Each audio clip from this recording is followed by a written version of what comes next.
नमस्कार दोस्तों, आप सभी का हमारे इस सोशल प्लेटफॉर्म पर स्वागत है। दोस्तों, किसी भी लोकतांत्रिक देश के महत्वपूर्ण आधार स्तंभ के रूप में कार्यपालिका, विधायिका और न्यायपालिका होती है। हाँ दोस्तों, आज की वीडियो में हम विधायिका के बारे में विस्तार पूर्वक चर्चा करेंगे और साथ ही इसके समस्त संवैधानिक प्रावधानों को भी बारीकी से देखेंगे।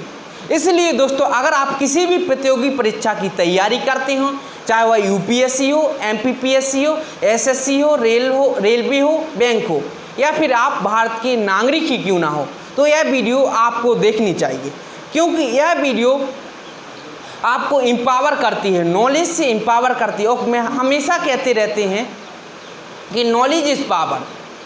इसलिए दोस्तों, आप लोगों से निवेदन है कि इस वीडियो को ध्यानपूर्वक अंत तक देखिएगा। और दोस्तों, अगर वीडियो पसंद आए तो लाइक कीजिएगा। और दोस्तों, अभी तक आपने हमारे चैनल को सब्सक्राइब नहीं किया है तो नीचे रेड बटन पर क्लिक कर हमारे चैनल को सब्सक्राइब कर लीजिए। दोस्तों, आज का जो विषय है विधायिका अर्थात संसद, उसके बारे में विस्तार पूर्वक चर्चा करना प्रारंभ करते हैं। दोस्तों, विधायिका एक अवधारणा है अर्थात एक सिद्धांत है जिसका व्यवहारिक रूप संसद है। सामान्य भाषा में कहें तो संसद एक ऐसी संस्था है जो कानून का निर्माण करती है और साथ ही संविधान में संशोधन के कार्य भी करती है।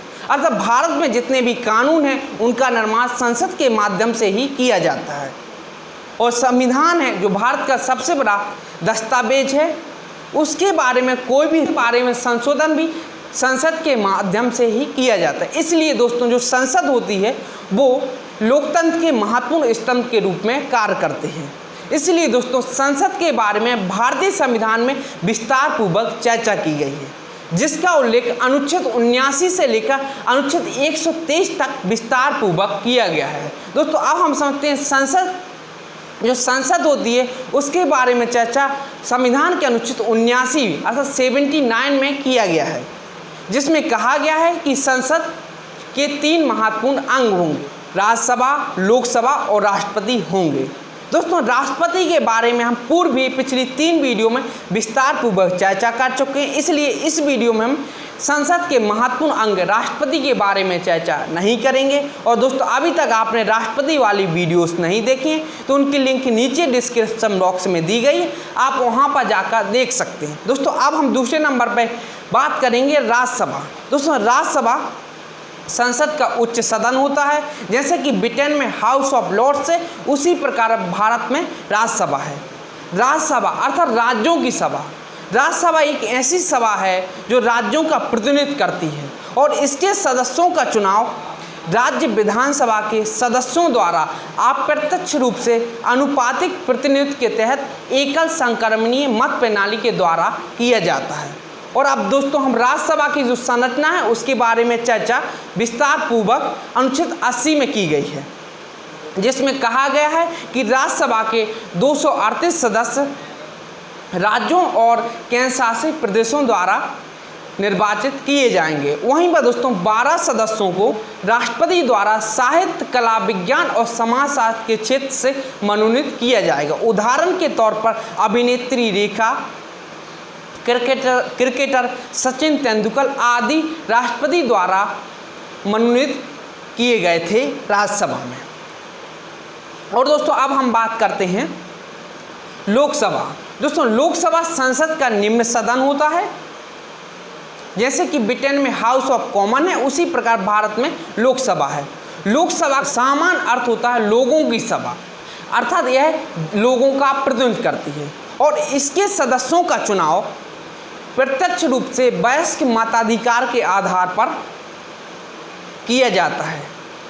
दोस्तों, अनुच्छेद 356 में 61वें संविधान संशोधन 1989 में संशोधन कर वयस्क मताधिकार अर्थात वोट डालने की आयु 21 वर्ष से घटाकर 18 वर्ष कर दी गई।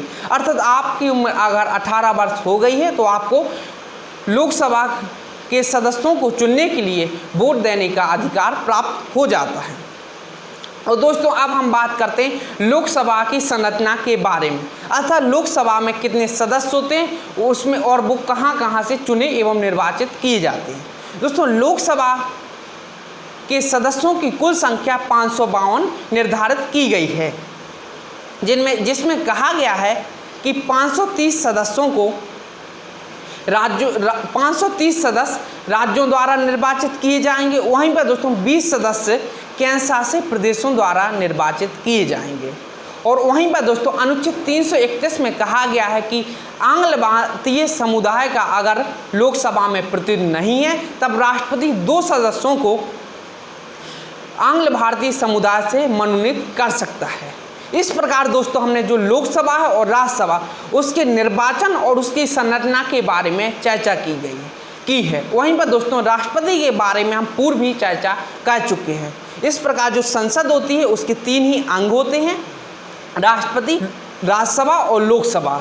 अगर अब दोस्तों जो राज्यसभा और लोकसभा के सदस्य होते हैं उन्हें सामान्य भाषा में क्या कहा जाता है, अर्थात दोस्तों लोकसभा के सदस्यों को लोकसभा सदस्य और राज्यसभा के सदस्यों को राज्यसभा सदस्य, अर्थात सामान्य भाषा में कहें ये संसद सदस्य होते हैं, मेंबर ऑफ पार्लियामेंट, जिसे हम सामान्य भाषा में सांसद कहते हैं। और दोस्तों अब हम सांसद के बारे में, अगर कोई व्यक्ति सांसद बनना चाहता है तो उसके लिए क्या योग्यता होती है, इसके बारे में चर्चा करते हैं। दोस्तों भारतीय संविधान के अनुच्छेद 84 में संसद सदस्यों अर्थात सांसदों की योग्यताओं के बारे में विस्तार पूर्वक चर्चा की गई, जिसमें कहा गया है यदि कोई व्यक्ति संसद का सदस्य बनना चाहता है तो उसे भारत का नागरिक होना अनिवार्य है और साथ ही उसे राज्यसभा के सदस्य बनने के लिए न्यूनतम आयु 30 वर्ष और लोकसभा के सदस्य बनने के लिए न्यूनतम आयु 25 वर्ष होनी चाहिए।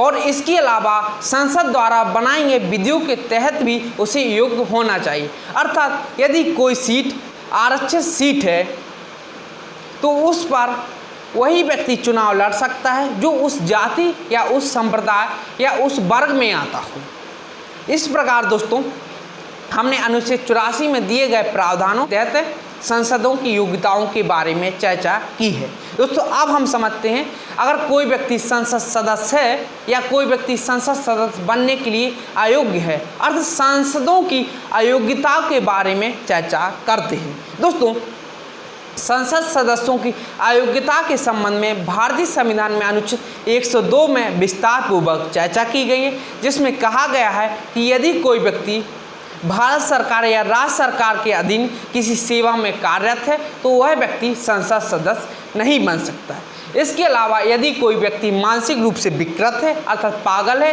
या फिर उसे दिवालिया घोषित कर दिया गया हो तब भी वह व्यक्ति संसद सदस्य बनने के लिए योग्य नहीं है।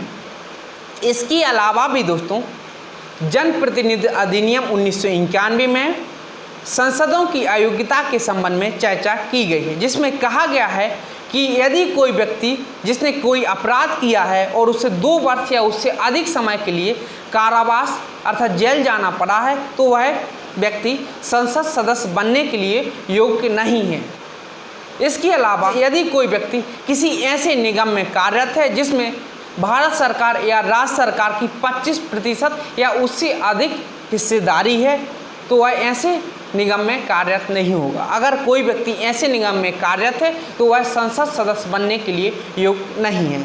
इसके अलावा यदि कोई व्यक्ति सामाजिक कुरीतियों को बढ़ावा दे रहा है तो वह व्यक्ति भी संसद सदस्य बनने के लिए योग्य नहीं है।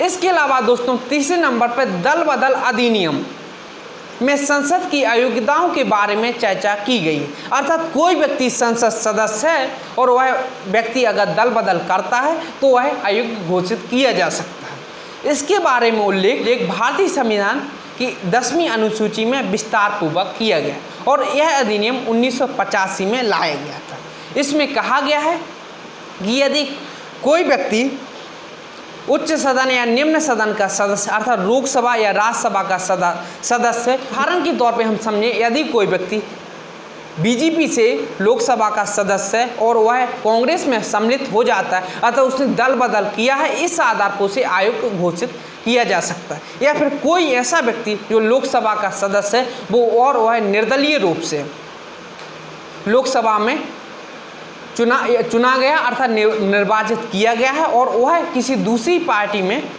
चला जाता है तो उसे दल बदल कानून के तहत अयोग्य घोषित किया जा सकता है। या फिर कोई ऐसा व्यक्ति जिसे राष्ट्रपति द्वारा राष्ट्रपति द्वारा संसद सदस्य चुना गया है उसका समय 6 वर्ष से अधिक हो गया है और वह या किसी पार्टी में सम्मिलित हो जाता है तो वह अयोग्य घोषित हो जाएगा दल बदल कानून के तहत। इस प्रकार दोस्तों दल बदल कानून के तहत अयोग्यता संबंधी प्रश्न का निपटारा पीठासीन अधिकारी अर्थात लोकसभा में लोकसभा अध्यक्ष उपाध्यक्ष व राज्यसभा में सभापति उपसभापति द्वारा ही किया जाएगा। हालांकि इसके द्वारा किए गए निर्णय की न्यायिक समीक्षा की जा सकती है और सामान्य रूप से संसद सदस्यों की अयोग्यता के संबंध में निर्णय राष्ट्रपति द्वारा संघीय निर्वाचन आयोग की सलाह पर ही लिया जाएगा। दोस्तों अब हम समझते हैं यदि कोई व्यक्ति लोकसभा राज्यसभा अर्थात संसद का सदस्य है तो वह कैसे अपने पद से पदमुक्त हो सकता है। दोस्तों पहले नंबर पे अगर उसकी आकस्मिक मृत्यु हो जाए, दूसरे नंबर पे हम यदि वह अनुपस्थिति के आधार पर यदि वह लगातार 60 दिन तक लोकसभा या राज्यसभा अर्थात जिस सदन का वह सदस्य उसमें अनुपस्थित रहता है तो तब भी वह पदरिक्त हो सकता है। इसके अलावा यदि कोई सदस्य दोहरी सदस्यता ग्रहण कर ले, उदाहरण के तौर पे यदि कोई सदस्य एक साथ लोकसभा की 2 सीटों पर निर्वाचित हो जाता है और वह 10 दिन के पूर्व भी किसी एक सीट से त्यागपत्र नहीं देता तब उसकी एक सीट से वह स्वयं ही पदमुक्त हो जाएगा।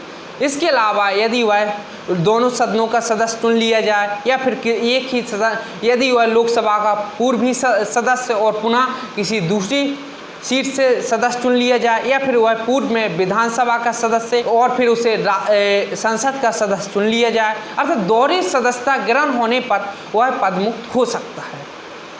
इसके अलावा राष्ट्रपति व उपराष्ट्रपति बनने पर उसे अपने पद से त्यागपत्र देना होगा या राज्यपाल बनने पर उसे अपने पद से त्यागपत्र देना होगा या फिर वह किसी कारण अयोग्य घोषित किया जाए। इस प्रकार जो संसद सदस्यों की पद रिक्तता है अर्थात कैसे संसद सदस्य पद मुक्त हो सकते हैं इसके बारे में चर्चा की है। दोस्तों अब हम समझते हैं यदि कोई व्यक्ति संसद सदस्य अर्थात लोकसभा और राज्यसभा का सदस्य बनना चाहता है तो उसके लिए कौन शपथ दिलाता है। दोस्तों संसद सदस्यों को शपथ राष्ट्रपति द्वारा दिलाई जाती है। दोस्तों अब हम समझते हैं जो संसद सदस्य होते हैं अर्थात लोकसभा और राज्यसभा के सदस्यों का क्या कार्यकाल होता है। पहले नंबर पर राज्यसभा। दोस्तों राज्यसभा एक स्थायी सदन है अर्थात इसका कभी विघटन नहीं होता है बल्कि इसके 1/3 सदस्य प्रत्येक 2 वर्ष के अंतराल पर पदमुक्त होते रहते हैं और सामान्य रूप से इनके सदस्यों का कार्यकाल 6 वर्ष होता है। वहीं पर दोस्तों लोकसभा के सदस्यों का कार्यकाल सामान्य रूप से 5 वर्ष होता है और आपातकाल की स्थिति में इसे एक बार में 1 वर्ष बढ़ाया जा सकता है और आपातकाल समाप्त होने की स्थिति में इसे 6 माह के अंतर्गत पुनः चुनाव कराने आवश्यक होंगे। इस प्रकार दोस्तों हमने जो संसद सदस्य के कार्यकाल हैं उसके बारे में चर्चा की है। और दोस्तों अब सबसे महत्वपूर्ण और प्रमुख जो कार्य है संसद का अर्थात संसद के कार्यों में शक्तियों के बारे में संक्षिप्त रूप से चर्चा करते हैं। दोस्तों संसद का प्रमुख कार्य होता है संविधान में संशोधन करना अर्थात संविधान में कोई ऐसा प्रावधान है जो वर्तमान परिस्थितियों के अनुसार उचित नहीं है तब संसद के माध्यम से उसमें परिवर्तन अर्थात संशोधन किया जा सकता है। इसके अलावा दूसरा संसद का प्रमुख कार्य है भारत में कानून का निर्माण करना अर्थात कानून का निर्माण करने वाली एकमात्र संस्था संसद ही है। इस प्रकार दोस्तों जो कानून का निर्माण होता है वो संसद अर्थात विधायिका के द्वारा ही किया जाता है। दोस्तों अब हम कैसे कानून का निर्माण होता है इसके बारे में विस्तार पूर्वक चर्चा अगली वीडियो में करेंगे और साथ ही विधायिका से संबंधित महत्वपूर्ण तथ्यों के बारे में चर्चा आगे आने वाली वीडियो में करेंगे। इसलिए दोस्तों आप लोगों से निवेदन है कि हमारे चैनल पर लगातार बने रहें क्योंकि इस चैनल पे आपको देश के कानून संविधान और विभिन्न प्रतियोगी परीक्षा में आने वाले विषयों के संबंध में विभिन्न टॉपिकों के बारे में एक कर क्रमबद्ध रूप से वीडियो मिलती रही। दोस्तों इसलिए आप लोगों से निवेदन है कि अभी तक आपने हमारे चैनल को सब्सक्राइब नहीं किया है तो नीचे रेड बटन पर क्लिक कर हमारे चैनल को सब्सक्राइब कर लीजिए और बेल आइकन को प्रेस कर आगे आने वाली नोटिफिकेशन के लिए बेल आइकन को प्रेस कर लीजिए। और दोस्तों अगर वीडियो अच्छी लगी है तो लाइक ज़रूर कीजिएगा। नमस्कार, बहुत बहुत धन्यवाद।